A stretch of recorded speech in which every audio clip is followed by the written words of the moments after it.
It's time for the Larry H. Miller Utah Summer Games at Southern Utah University in Cedar City. Register today to participate in the 40th anniversary season of a Utah sports tradition at utahsummergames.org. Participate in over 50 sports around the state. Then plan to join the opening ceremonies Friday, June 5th, presented by State Bank of Southern Utah. Register today to participate in the 40th anniversary season of the Larry H. Miller Utah Summer Games. DJ and PK, it's 97.5, the KSL Sports Zone, and the Jazz season is all done. Finished. Over. 22 wins, 60 defeats. How glad are we that that is over? Joey says glad, probably not the right word to use. Relieved is more the word that I would say. Relieved? Relieved. No. I want to be relieved. What? You asked his emotion? That's his emotion. Yeah, I think it's a dumb emotion. I understand how the process worked. I was not confused about that. You didn't need to clarify that. Agony. And he's relieved. That doesn't make any sense to me. Matt, fire Ainge, force Smith out. They have failed this community. Which one? I suspect he means Danny. Austin barely got here. And it started under Danny. Get rid of Daniel, keep Austin? Or he might just say all of the above. Yeah, I don't know. Well, now we're getting to the good stuff. Ethan, I hope next year is serious. But if one guy gets hurt, I won't be surprised if it goes back to tanking. That would surprise me. Yeah, I don't know that they have a player of that caliber that would make that big of a difference individually. The scoring load is going to be split 2, maybe 3 guys. If you're lucky, 4. Yeah, I mean, they don't have a clearly identifiable superstar that this is my team and I'm going to take us wherever we want to go. And I don't see that. They've got a bunch of very good players. And so they could – I mean, you don't want any injuries. But, yeah, injuries are going to happen. I mean, that's just a fact. I mean, Markkanen is a tin man. I mean, he doesn't he's a part-time player. He makes more money in millions than he usually does games played. I mean, those are facts. And we can come up with, there's this reason, there's that reason. Sure, there's a bunch of people who want to defend him, and defend him all you want. It's legitimate. Well, I mean, it starts with the Angels. They gave him multiple years and $50 million. So clearly they don't expect him to be the tin man, although his career stats are what they are. I don't know what they expect. How would you know what to expect of him? You expect what you see at this point, don't you? You expect something different? Well, I think they do, because I don't think you give him that kind of money unless you expect something different. Don't you think? Or are we at a point where they expected him to be an Iron Man? But he's never been an Iron Man? The money in the league has grown so much, you'll give $50 million to somebody who's going to play 55, 60, maybe 65 games. Well, I mean, look around. Isn't that what the status is? Yes, and if you do, well, for some teams it is, and if you do it in Philadelphia, you end up routinely not getting the conference final, some years being seeded 6, 7, 8. That's where they are this year. But for the best teams, that's certainly where the Warriors are. I mean, they're paying Steph Curry a ton of money, and, he hasn't been great at staying on the court the last couple of years. Kawhi Leonard? Jimmy Butler hasn't. Kawhi Leonard with the Clippers. And, again, we're talking about teams that are seeded 6, 7, 8. So they're not exactly opening the championship window that we've talked about. Right, but those are veteran guys, and the Oklahoma City guys are younger guys. So their time will come.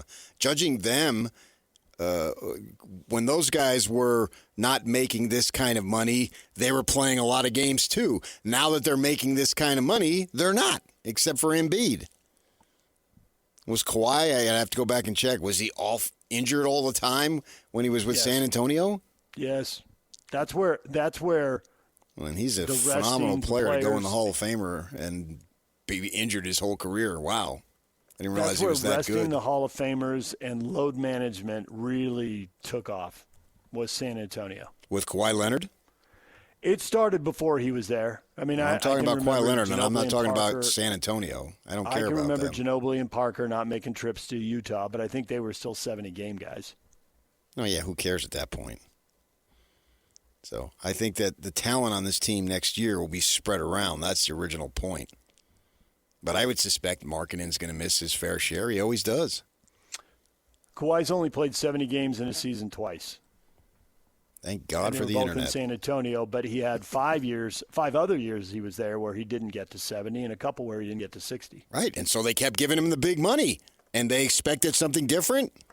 Like the Jazz expected, you told me Markkanen, they expected him to play. Well, then you just tell me with Kawhi Leonard, he barely plays, only once, whatever, and they still gave him the huge money. Yeah, it happens. Yeah, and Toronto hit it right. You know, they got him for a year. And the thing is, he sat games there, but he was healthy for the playoffs. Yeah. So there is that. I mean, it will continue to be that forever and ever. They won the championship. That's the new standard. Play 60 and then be healthy for the playoffs and win the championship. Yeah.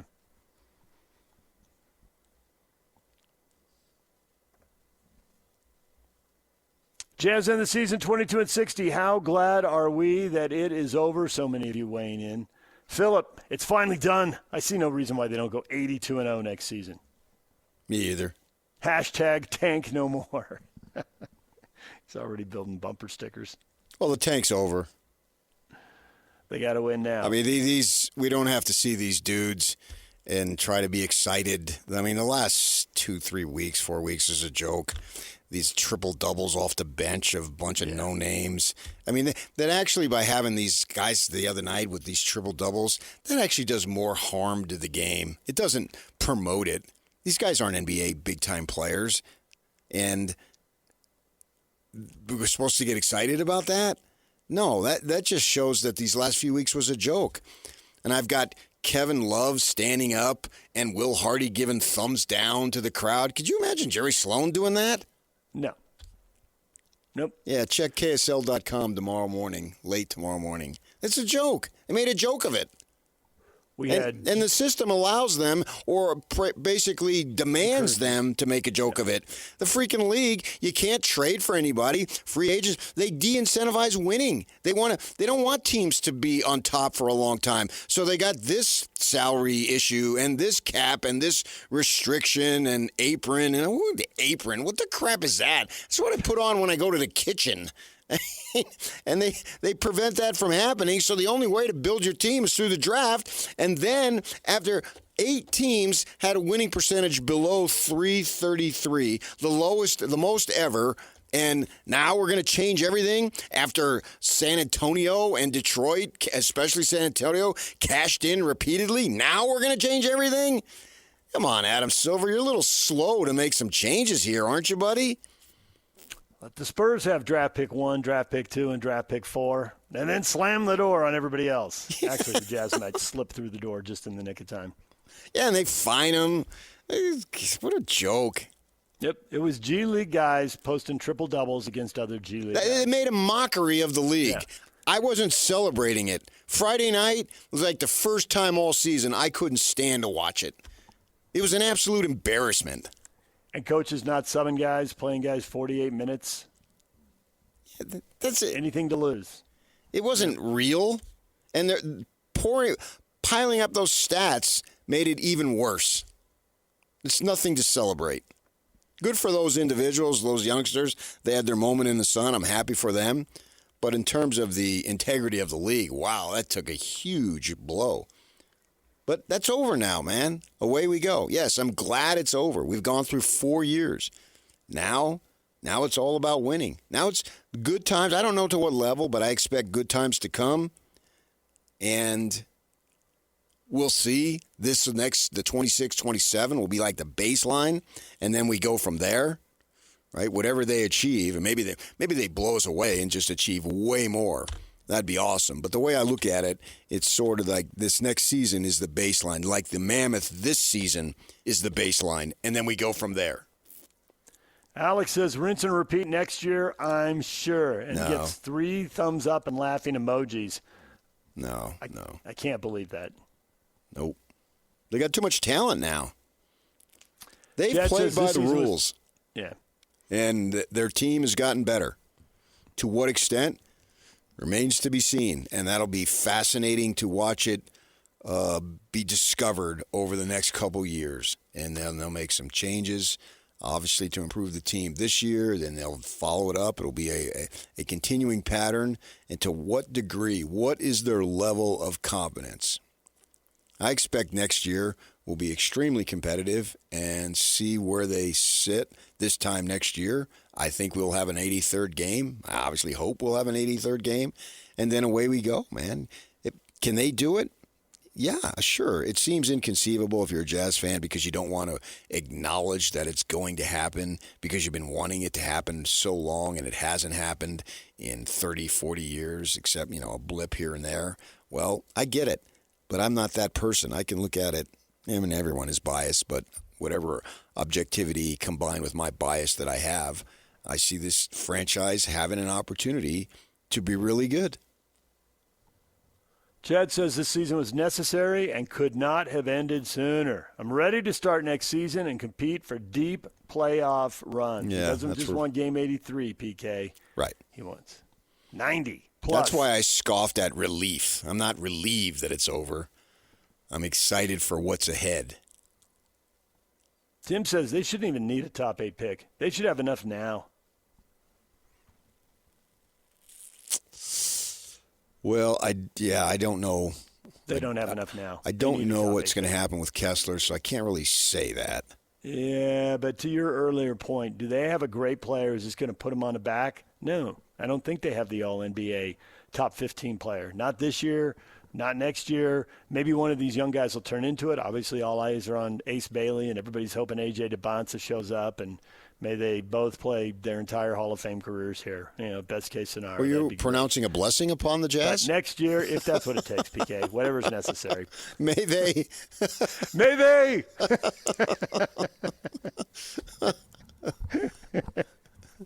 And I'm not going to rule out that they don't have a top 15 player.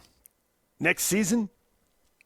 No, possibly. So with Jaren Jackson, maybe he's just entering his prime. We've seen some good stuff. Now, we haven't watched him day to day. And now going forward, maybe he really takes a huge, not just one incremental, but 2 or 3. It's possible. I mean, Markkanen's got all the skills in the world to be a great player. So, yeah, I can see that. I mean, maybe I have to stretch to see it, but I don't think it's out of the realm. They win 55 games next year, somebody's going to get it. Well, there's that, and it's also easier to get now because so many guys, assuming they keep that 65-game threshold, a lot of guys who normally would get it. I'm not talking about some formal designation. I'm talking about what I see with my eyes. I'm not worried about that 65-game nonsense. I don't care about that. I'm talking about the way I see it because me only matters to me. Carl was way ahead of his time through my eyes. Well, I mean, that's the way I'm going to judge it. If somebody plays 64, all of a sudden he's not eligible in my mind as I dope it out, no, I'm not going to account for that. If the Joker plays 64 and posts a triple-double on his season averages, he's a top 15 player, whether he is or isn't. Right, exactly. Yes, precisely. Yes. Right. And he may get a sprained ankle or something, and the reason why he didn't play the 25 or whatever 72 to 65 or whatever it is. That's not 25, obviously. But there may be some 82, not 72. But there may be some legitimate reason, and I'm going to hold it against them. I mean, the league might in their rules. That's fine. They can do whatever they want. But the rest of us aren't going to. Spencer's more in line with what you're saying. I don't care what anyone says. Next year is when all the rebuilding is over. Yeah. Game on. 2026 and 2027. And we will see that. I have no doubt. And, yeah, I get the frustration with Hatback and Daniel R. Ainge. But what else were they going to do? I mean, now that it's – I kind of view this as BYU going independent. At the time, they had no choice. And I was talking to a BYU fan. I spent some time with him Saturday. And he was telling me, boy, the independence the last few years was so hard, but now he's jacked, right? He's looking at and we're talking about football, obviously, and he's looking at the team and what they've done the last 2 years, and he's got super anticipation, and independence wore on, and it became, we got to get out of it. But when they made the decision, they had no choice but to do what they did back when they did it. I really believe that. it got stale, especially when your rival up the street is playing for Rose Bowls. They played for Rose Bowls. They got in 2. They played for literally win and go another 2 times. But then deep in November, they're playing for it probably another 3 or 4 times, right? And so all the momentum had shifted. It's the same thing. When they did what they did, they really had no choice. And it waned and it just got so old. But now we're over it. And BYU football has 2 seasons of excellent seasons. The Jazz haven't yet, but I anticipate them having it in 26-27. Or very good. Good. Maybe bare minimum good. Maybe you want to go very good. Maybe you want to go excellent. We'll have to see.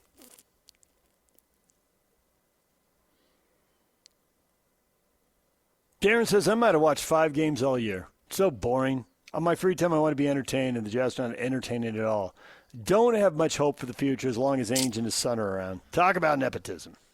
Sure, you can talk about it all you want, but I don't think that that's going to be an impediment to success.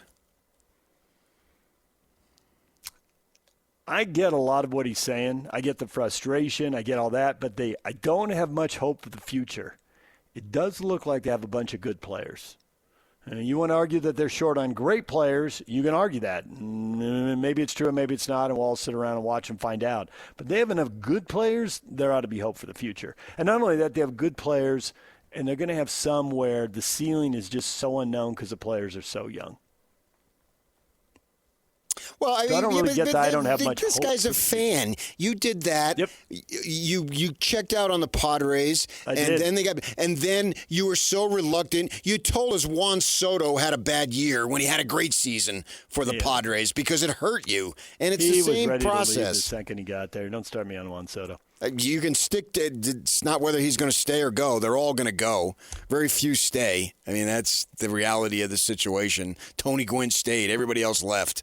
In the history of the franchise. So that's going to happen, but you were scarred, and so you had defense mechanisms. That's what fans do. So I get that post. Sure, it's easy for me to say because I don't really have any of those teams that I live and die by. It's all fun and games to me. Nothing more, nothing less. Tim says, as a season ticket holder fan, tanking was the right thing to do, so I get it. As a sponsor who spends a big chunk of change, I hate it. We definitely did not get value this year, but we do play the long haul, but it's very frustrating. Yeah, I would go past tense, though. Not played. It isn't frustrating. It was frustrating. I would just change that a little bit there. And I would suspect Will Hardy today, we're not going to be talking about Oscar DeShiway and Kennedy Chandler or Chandler Kennedy or some of these other dudes. I mean, my gosh, if I have to hear about the Lion King one more time, I'm going to pull my hair out. I mean, we don't have to hear about that stuff anymore. Those guys are end of the bench guys. And maybe Lion King will rise up. Good for him. I hope he does. But it's about the core now. And I suspect that we're going to hear Will Hardy at the top of the hour talk way more about Keontae George than the Lion King or Kennedy Chandler or Chandler Kennedy and some of these other guys that were out there. Who's another guy? Masheeb Ding, who had a triple-double the other night. I mean, they had 2 of them, right? They went for years and years, and now these no-namers get them. They're not going to be talking about it. They may mention them as a group in general, but we're done with that. It's going to be what George needs to do and what Cody Williams needs to do, and we know the names, those guys, and what Ace Bailey needs to do, right? That's the good thing. We don't have to pretend. We don't have to find positives to pump up. We can talk real now. Steve says, that was a masterpiece of dog bleep. Well done, Steve. Way to call for the drop. You're the man. Well, yeah, but then it's Hardy wasn't near as critical this year as he was back then. That was a masterpiece of dog shit. Right. And now it was when who they lose to the Pelicans the other night. Oh, fatigue and the schedule caught up. So they played the Pelicans who lost 8 in a row. The schedule caught up to you, and you played guys 48 minutes, and you tell me about fatigue. We know what they were trying to do. Mission accomplished. Now we don't have to pretend anymore. We can talk about real winning and losing. Yeah, the last 20 games, he wasn't even remotely angry with anybody. Right. Anything. He just got up and said whatever he had to say in the postgame. To get it over. It was perfunctory. Yeah. He should have just said, I'm here so I don't get fined. Yes. But he doesn't have any stature in the league, so he can't tell us his political feelings, and he can't be sarcastic or any of that stuff because he's won nothing and he's going into his 5th year. Not that it's his fault. So he has to play the game.